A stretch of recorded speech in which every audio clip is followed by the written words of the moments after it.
श्री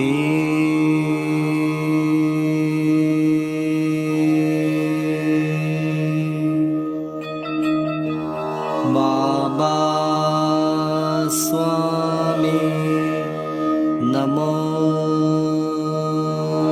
नमः।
सभी पुण्यात्माओं को मेरा नमस्कार।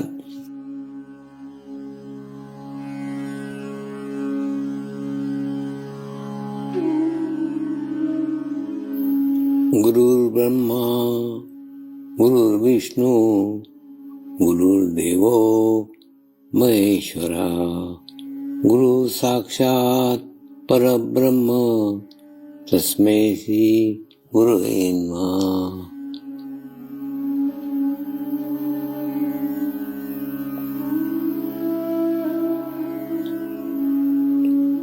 ध्यान की उस स्थिति में जाएंगे जहाँ शरीर भाव पूर्णतः समाप्त हो जाता है।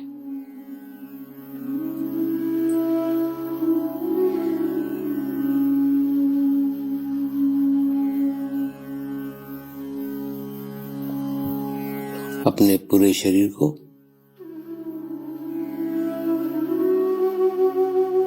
पूर्णतः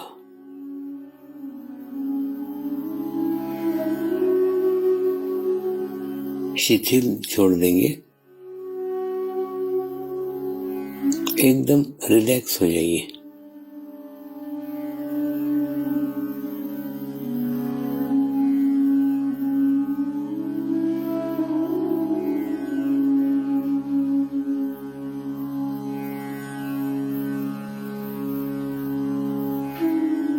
मेरे साथ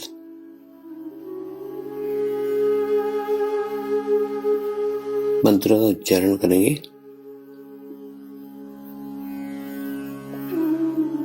मैं एक पवित्र आत्मा हूँ।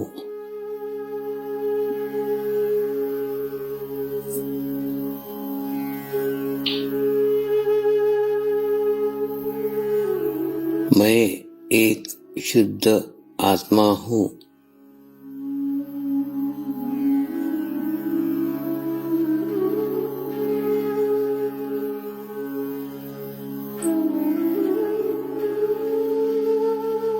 मैं एक पवित्र आत्मा हूँ।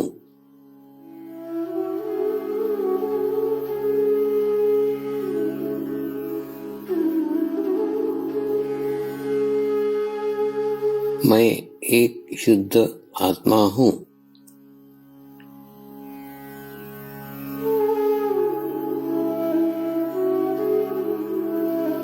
मैं एक पवित्र आत्मा हूँ।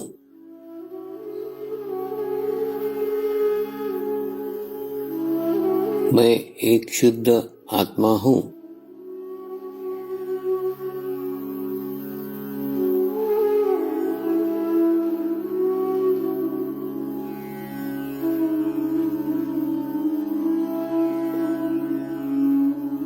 अब इसी आत्मा भाव को बनाए रखते हुए गुरु मंत्र का उच्चारण करेंगे।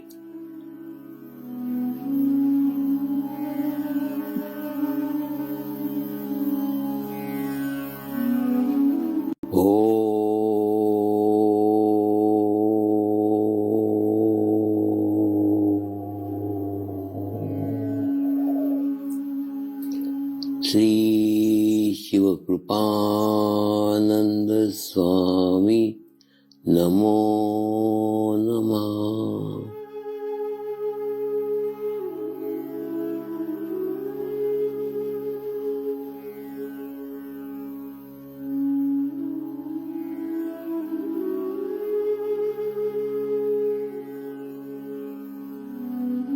ओम श्री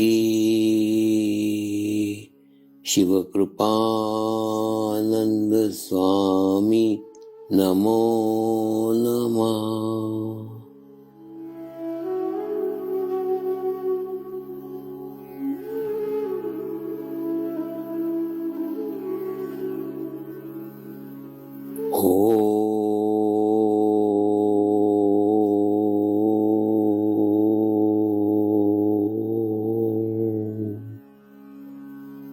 श्री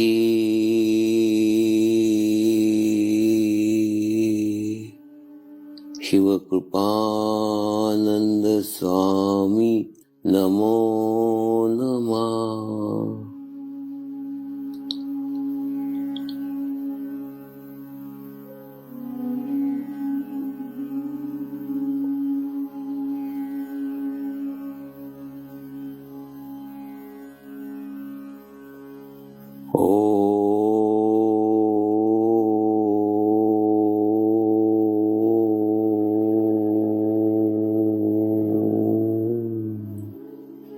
श्री शिव कृपानंद स्वामी नमो नमः।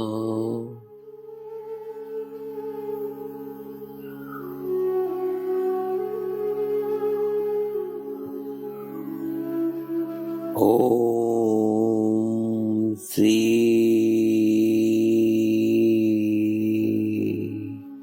शिव कृपानंद स्वामी नमो नमः।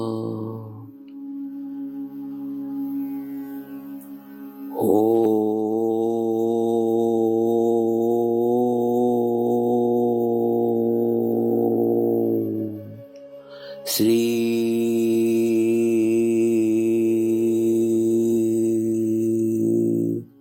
शिव कृपानंद स्वामी नमो नमः।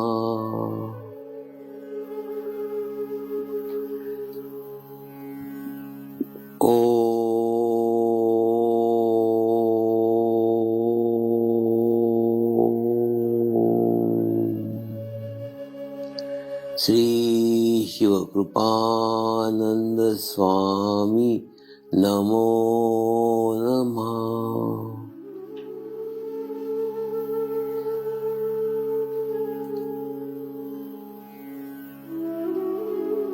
ओम श्री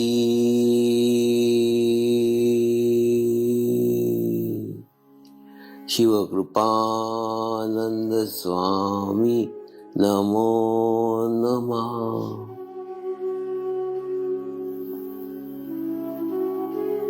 ओम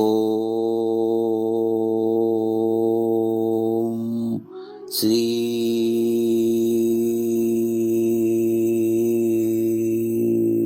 शिव कृपानंद स्वामी नमो नमः।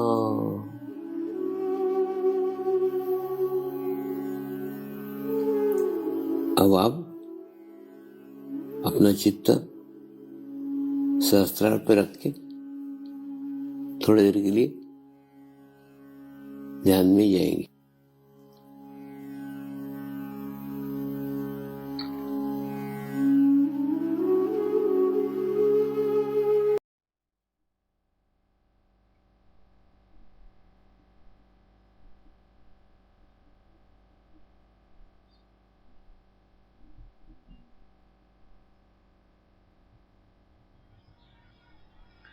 आए हुए सभी परमात्माओं को मेरा नमस्कार।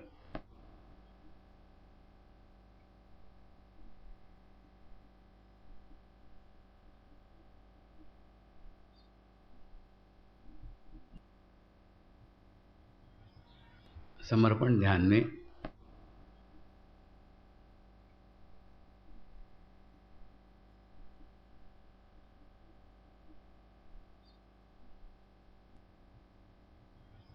वर्ष 2008 को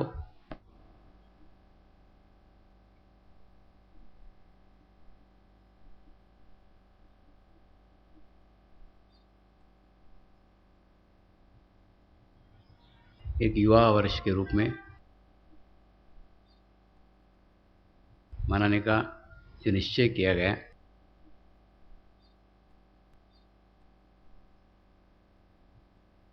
उसी निश्चय के तहत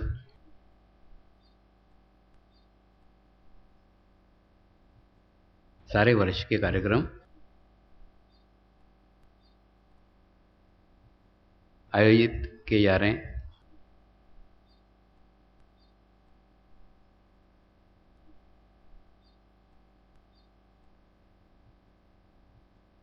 ऐसा ही आयोजन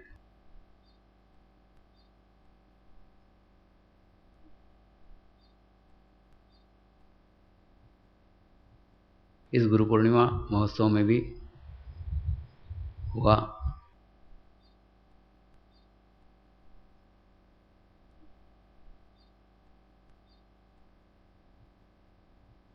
गहन ध्यान अनुष्ठान में भी हुआ।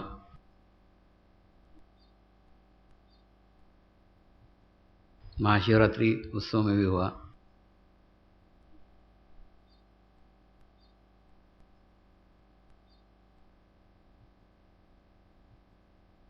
और आगे के कार्यक्रमों में भी होगा।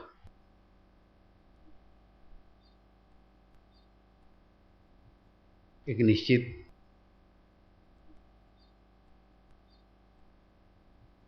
रूपरेखा से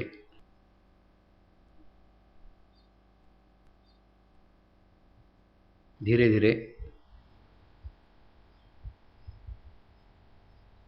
ये साल भर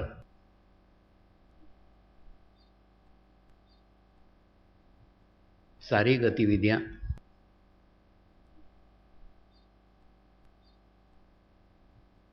युवा वर्ग को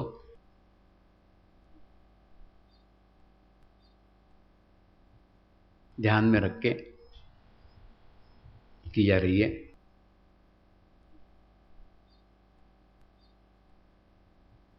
वैसे ही इस गुरु पूर्णिमा भी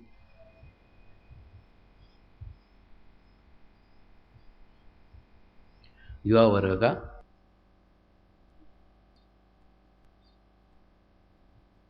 विशेष ध्यान रखा गया है।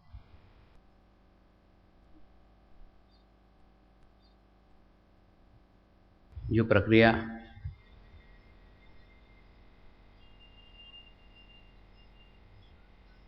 सूक्ष्म में घटित हो रही है,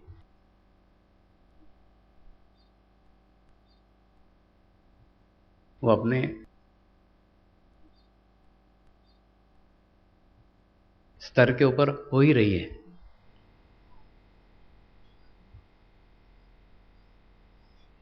लेकिन उस प्रक्रिया को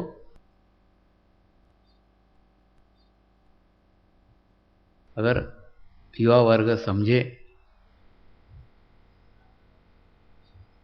या उस प्रक्रिया का एहसास अगर युवा वर्ग करे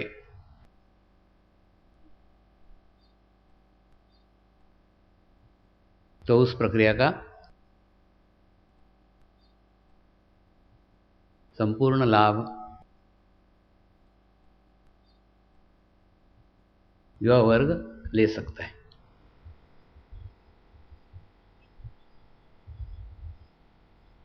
यानी अलग अलग कार्यक्रमों के माध्यम से,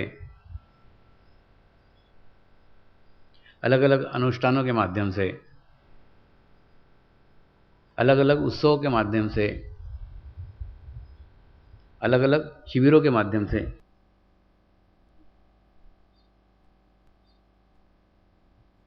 युवा वर्ग को चैतन्य प्रदान किया जा रहा है। उत्सव माध्यम है, अनुष्ठान माध्यम है, शिविर माध्यम है। लेकिन महसूस कर रहा हूं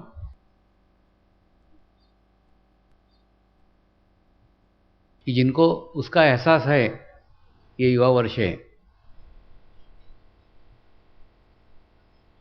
वही युवा उस चैतन्य को, उस चैतन्य की अनुभूति को ग्रहण कर पा रहे हैं।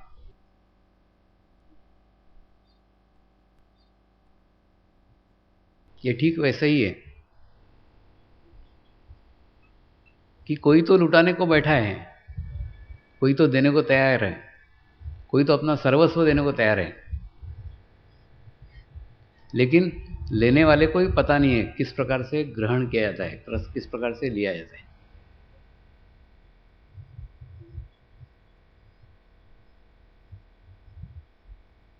तो देने वाले का, देने का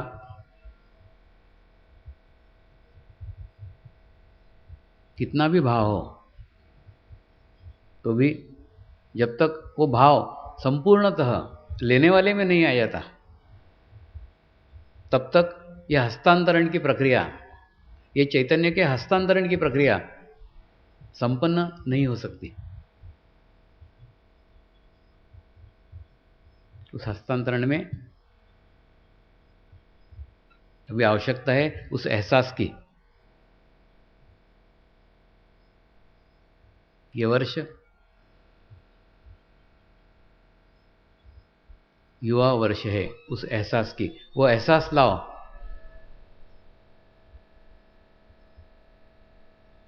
ये वर्ष केवल एहसास जगाने के लिए, आपको एहसास होना चाहिए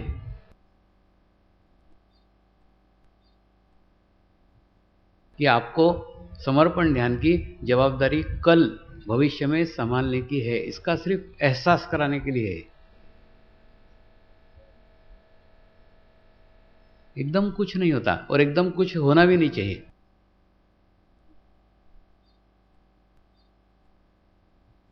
क्योंकि एकदम कुछ भी चेंज आएगा, एकदम कुछ भी बदलाव आएगा,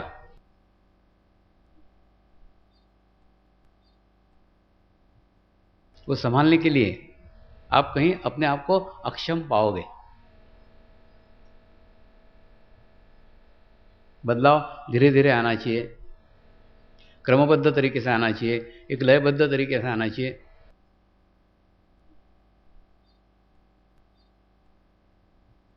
वही बदलाव लाने का प्रयास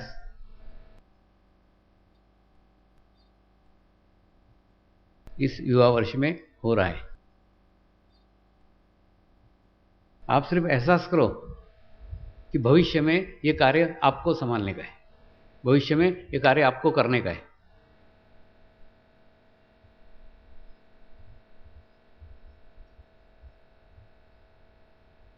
हमने तो हमारा जीवन जिस उद्देश्य के लिए प्राप्त किया था, वो उद्देश्य संपूर्ण कर लिया। एक पूर्ण जीवन प्राप्त किया, संपूर्ण जीवन प्राप्त किया। अब पाने के लिए जीवन में कुछ बाकी ही नहीं रह गया। लेकिन ऐसा ही जीवन भविष्य में युवा पीढ़ी को मिले, बस यही प्रयत्न है, यही प्रयास है और यही एहसास उनको कराना चाहते हैं।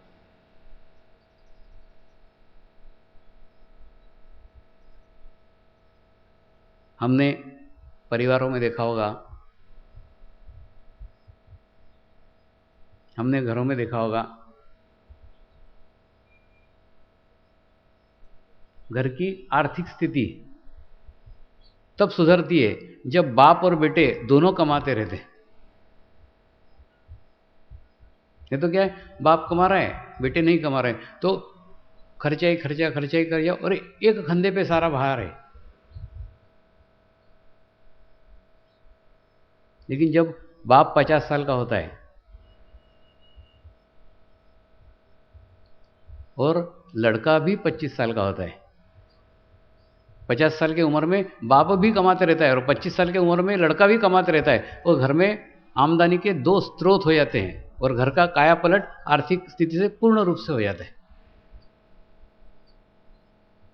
और आगामी 10 साल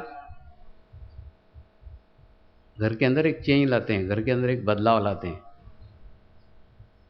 क्योंकि कार्य करने वाले 2 हो गए, कमाने वाले हाथ 2 हो गए। एक आर्थिक परिवर्तन घर के अंदर आ गया। ठीक ऐसा ही समय ये वर्ष का समय है।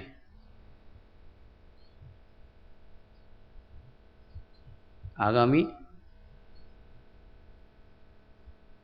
10 साल ऐसे हैं, उन 10 सालों में हम युवा के कंधों से कंधा मिला करके साथ कार्य करने को तैयार है।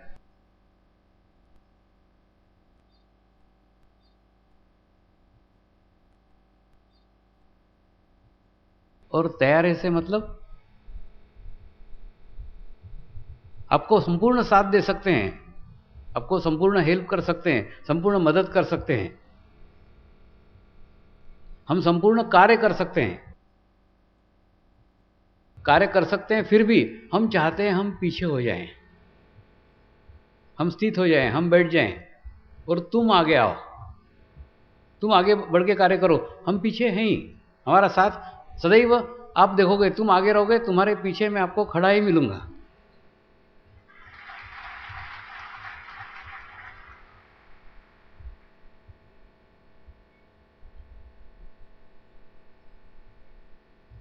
अब आप देखते हो सब मेरे ही उम्र के लोग मेरे आसपास हैं, 2, 4, 5 साल आगे पीछे हो सकते हैं, लेकिन एक ही पीढ़ी के हैं। और ये पीढ़ी आतुर है अपना कंधे का बोझ युवा पीढ़ी के कंधों पे सौंपने के लिए। और इसलिए नहीं कि कंधे कमजोर हो गए हैं, इसलिए कि तुम परिपक्व हो सको, हम तुमको साथ दे सकें। और अन्यथा 10 साल के बाद में जब हम कोई कार्य करने के लायक ही नहीं रहेंगे, तब अगर तुम कार्य को संभालोगे तो तुमको मदद करने वाला कोई नहीं मिलेगा। पुरानी पीढ़ी तब रिटायर्ड होती है जब वो कोई काम करने के लायक ही नहीं रहती, तो रिटायर्ड हो गए, आज से तू संभाल ले। संभालने मतलब मेरे से हो ही नहीं रहा है, इसलिए तू संभाल ले। ऐसी स्थिति आज नहीं है। आज मेरे साथ की पीढ़ी युवा पीढ़ी के कंधे से कंधा लगा करके 10 साल तक आगे चल सकती है।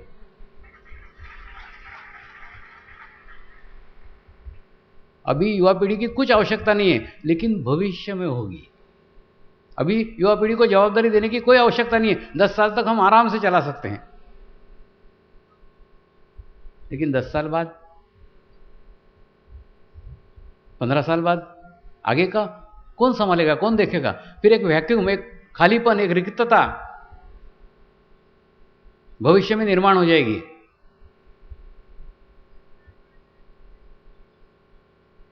वो रिक्तता आने के पूर्व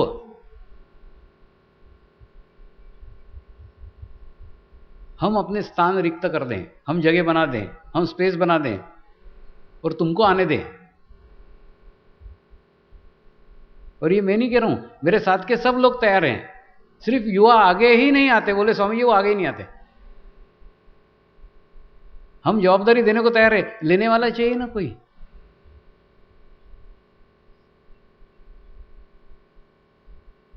तो जब तक आप आगे नहीं आओगे, हम मुक्त होना भी चाहें तो भी मुक्त नहीं हो सकते। और आज आपको सिर्फ नाम मात्र को आगे आने का है, सिर्फ एहसास मात्र करने का है, सिर्फ जिम्मेदारी मात्र लेने की है, रिस्पॉन्सिबिलिटी लेने की है। कार्य नहीं किया तो भी चलेगा, हम तुम्हारे पीछे कार्यरत हैं।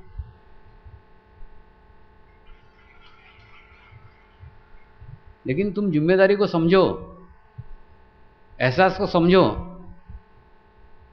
कि भविष्य में तुमको संभालने का है, तुमको करने का है।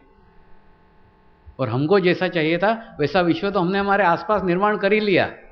अब आपको देखने का है कि आपको आपके पीढ़ी में कैसा विश्व चाहिए, कैसे साधक चाहिए, कैसी सामूहिकता चाहिए, कैसी कलेक्टिविटी चाहिए।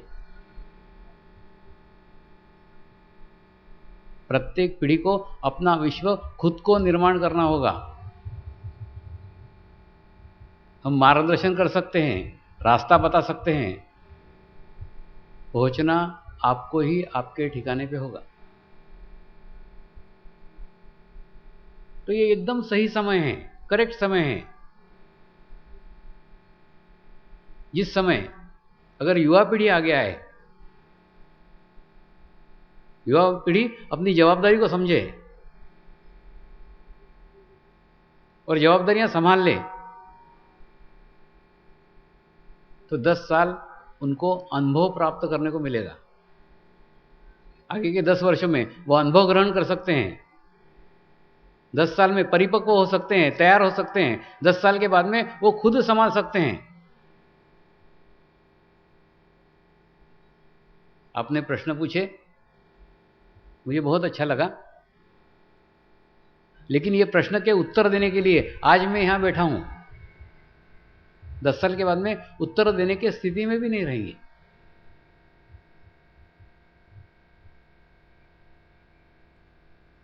दो बातें एक साथ विकसित हो रही है, दो बातें एक साथ निर्माण हो रही है, एक साथ हो रही है।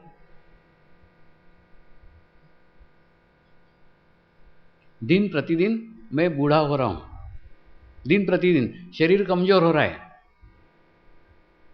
और उम्र का प्रभाव शरीर के ऊपर पड़ते ही जा रहा है। मेरे 8 साल पहले के आप फोटो देखो और अभी के फोटो देखो, ऐसा लगेगा 20 साल पुराने फोटो हैं।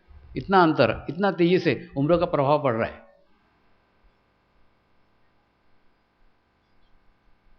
और प्रभाव इसलिए पड़ रहा है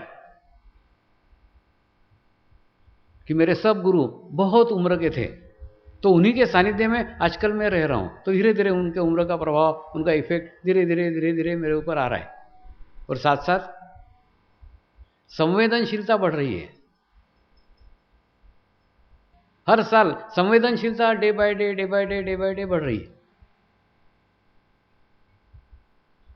यानी एक तरफ शरीर कमजोर हो रहा है, एक तरफ संवेदनशीलता बढ़ रही है।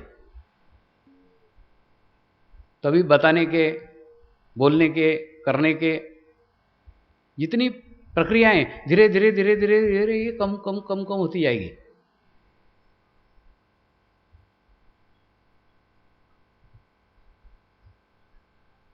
और 10 साल के बाद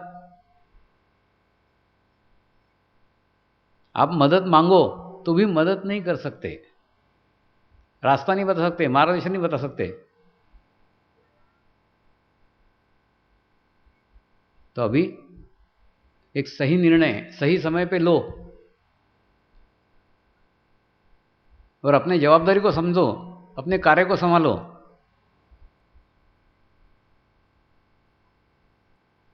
तो ही आगामी 10 साल हम और आप साथ मिलकर के कार्य कर सकते हैं।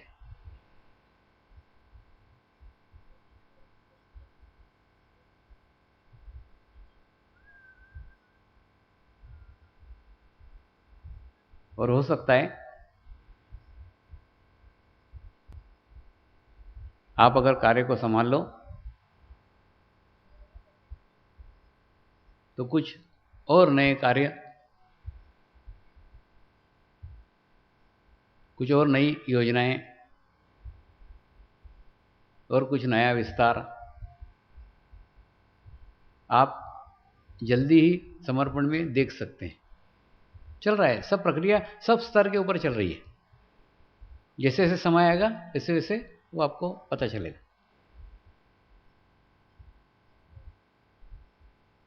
लेकिन आवश्यकता है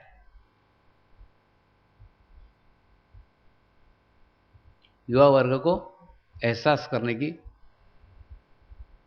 आवश्यकता है युवा वर्ग को एहसास जगाने की कि उन्हें भविष्य में यह कार्य संभालने का है।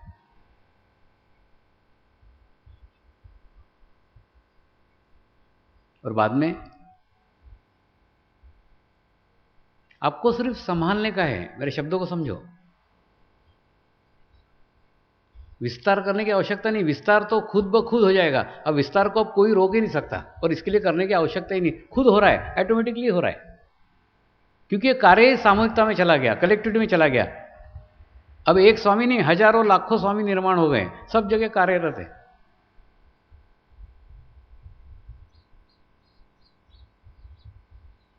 अभी आवश्यकता है अनुशासन की, अभी आवश्यकता है नियम की, व्यवस्था की, प्रणाली की, पद्धति की, नियमावली की।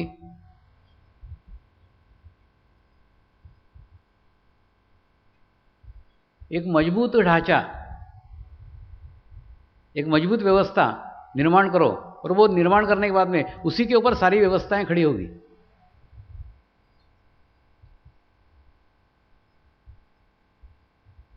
देश के, विदेश के,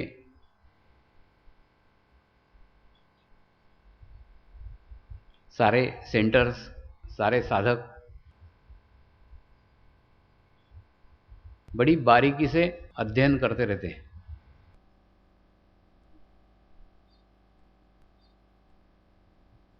जब विदेश जाता हूं तब अधिक पता लगता है। भारत के साधकों पे नजर टिकाए हुए रहते हैं। भारत के साधक क्या करते हैं, आश्रम के साधक क्या करते हैं, स्वामी जी के आसपास के साधक क्या करते हैं, क्या खाते हैं, क्या पीते हैं, क्या ओढ़ते हैं, क्या बोलते हैं।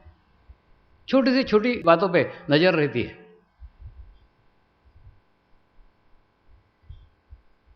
यहाँ की व्यवस्था कैसी है, यहाँ की नियमावली कैसी है, यहाँ के नियम कैसे हैं, यहाँ की आचार संहिता कैसी है, यहाँ की निर्णय करने की पद्धति कैसी है।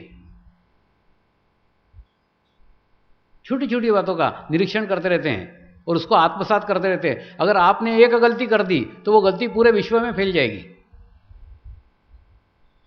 क्योंकि वो आपसे सीख रहे हैं। और जो आपने कर दिया वो एकदम अप्रूव, क्योंकि स्वामी जी के सानिध्य में हुआ है तो सही है ही, उसके ऊपर शंका ही नहीं।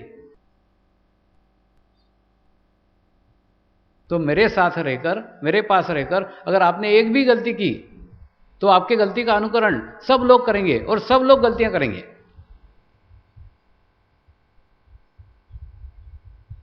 और जब पता लगेगा कि वो गलती अपने ही आश्रम से शुरू हुई है, अपने ही स्थान से शुरू हुई है, अपने ही पास से शुरू हुई है, तो ऐसा समय मत आने दो।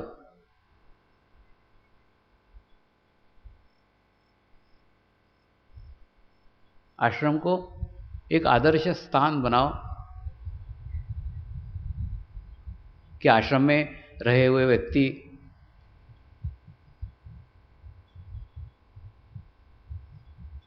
आश्रम के स्थान पर रहे हुए व्यक्ति एक संतुलित व्यक्ति हैं, एक बैलेंस व्यक्ति हैं। और वही व्यक्ति प्रतिनिधित्व करेंगे आश्रम का कि आश्रम में कैसी प्रणाली है, कैसी व्यवस्था है।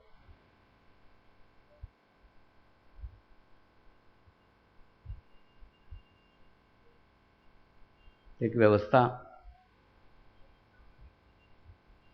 एक प्रणाली, एक ढांचा बनाने की अत्यंत आवश्यकता है।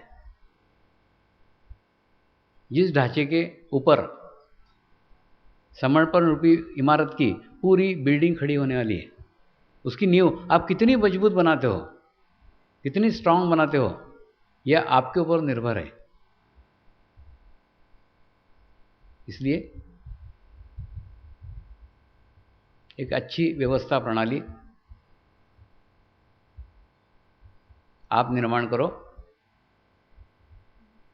जिस प्रणाली को देख करके, जिस व्यवस्था को देख करके आने वाली पीढ़ियां भी उसी व्यवस्था को, उसी प्रणाली को अवलंब करेगी।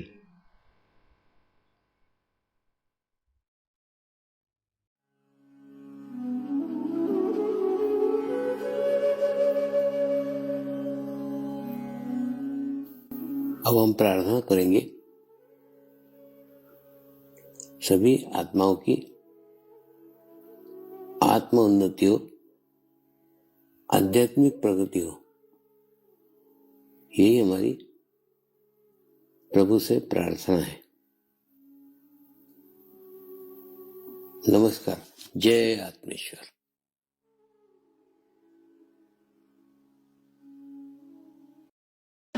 शांति पाठ करेंगे।